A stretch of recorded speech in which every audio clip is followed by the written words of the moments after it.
Hey everyone, this is Peter from TalkAndroid, and today we have an unboxing of Realme's brand new GT7 Dream Edition. Developed in collaboration with sports car manufacturer Aston Martin, the GT7 Dream Edition takes inspiration from the legendary car maker's Formula 1 team.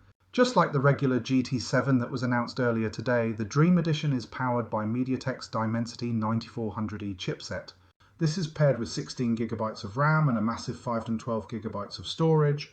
The phone also benefits from a mammoth 7000 mAh battery with 120 watts wired fast charging and bypass charging. You'll also find a 50 megapixel primary camera, a 50 megapixel telephoto lens, as well as an 8 megapixel ultra-wide lens on the rear panel with a 32 megapixel front-facing camera on the display.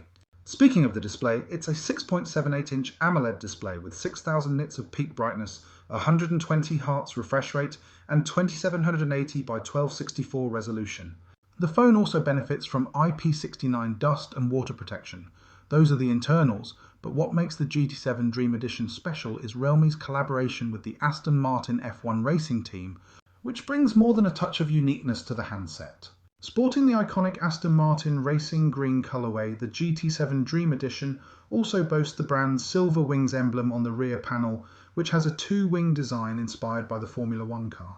A black plastic case is included, and you'll see a cutout made so that the phone's Aston Martin badge is visible. Even the SIM tray tool takes inspiration from the brand. The Realme OS 6 software boasts similarly inspired icons and themes, making the GT7 Dream Edition really special in its own right. You can pick up Realme's GT7 Dream Edition for €899, which is roughly $1,020. What do you make of Realme's newest special edition handset?